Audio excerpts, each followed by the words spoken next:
Good afternoon, SOG community. I'm Mike. This is SOG Bill here. And we're here today to go over some top 5 albums. We figured while you were out trying to vote on who's number 1 going to run the country, we're going to give you our top 5 albums. This is not based on any sales, any charts. This is based on my personal opinion and Bill's personal opinion. So I'm going to let Bill start first, and he's going to do his number 5 album. All right, gang. My number 5 album is by a band that I felt like had a lot of versatility.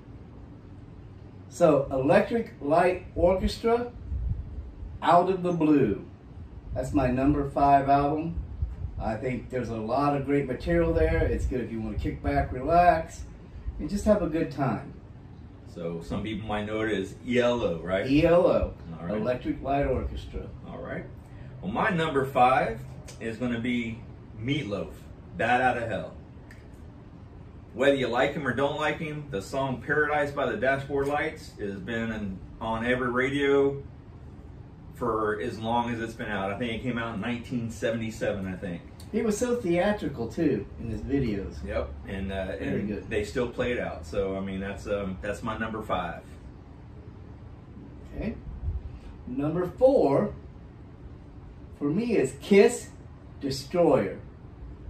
This came out back when I was younger and I was into the rock and roll, and the Kiss Army was everywhere. I know that it's not everybody's favorite, but they're still going today, still in concert, selling out concerts to this day. I think that's got to count for something. And also, how many bands are out there now because of Kiss? And not only because of Kiss, Gene Simmons himself actually brings some bands to it. He was the one that actually introduced Van Halen, if you didn't know that. No, I didn't. Van Halen. Van Halen. Number 4 for me, it's a little bit off of what I usually like to listen to, but as far as albums go, Goodbye Yellow Brick Road by Elton John. A lot of great hits on that. Yeah. You can't deny that Elton John is just an icon in the music. I mean, he's played for the Queen. He made a song for he turned one of his songs in for Diana. So I mean, for me, like I said, a little bit off of what I usually listen to, but I think it's a great album. Very good. I like to relax. Life is stressful. We like to do jokes. We like to have fun. We like to relax.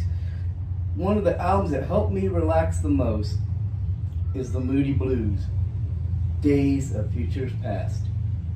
A lot of great songs. A lot of the younger generation, they'll know the songs. They just won't know who it is or the name of them, but they'll recognize the songs.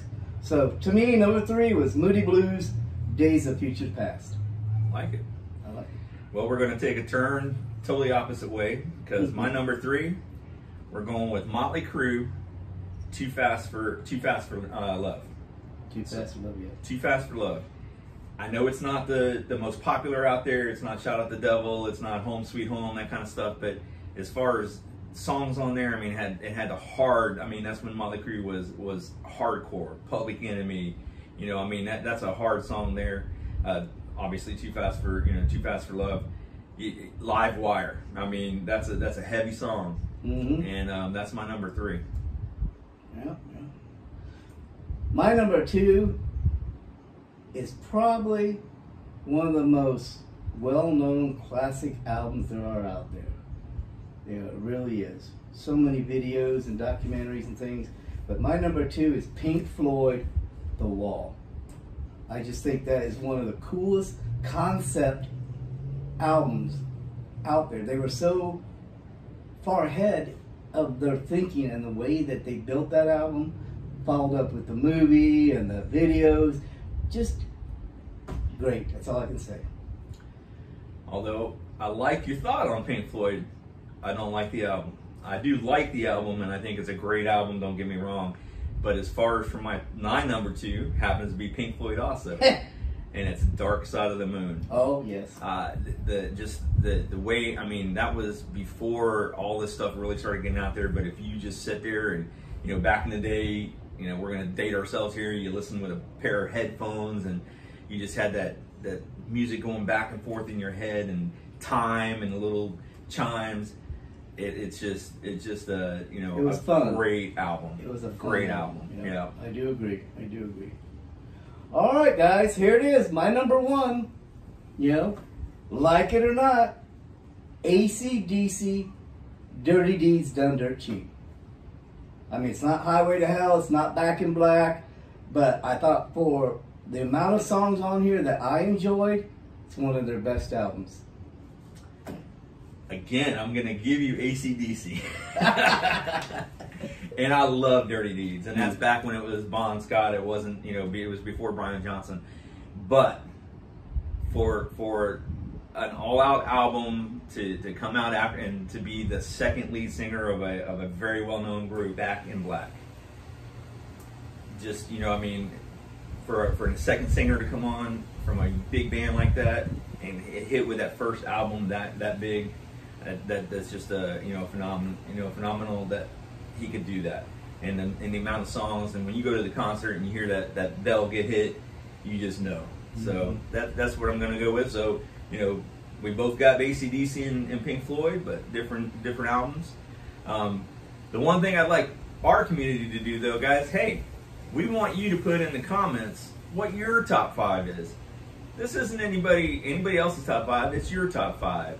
It could be anything you want it to be. This isn't based on sales or charts or anything else. It's just based on your opinion. So if you could put that in the comments for us. No, and tell us if you like this type of video. We enjoy it. We're having fun. We hope you subscribe. If you like this, share with your friends. Share in the other social media areas. We love it. We have fun. We want to get to know our community. We want you to be a part of it. And Mike, I think it'll really help if they told us what they would like. What do you think? Yeah, in the comments after you put in your top 5, put down the top 5 list you'd like to see. Top 5 fast food, top 5 whatever. Give us your ideas, and we'll be more happy to take a look at it and see what we can do. But other than that, I'm SOG Mike. SOG Bill. Y'all have a great afternoon. Bye.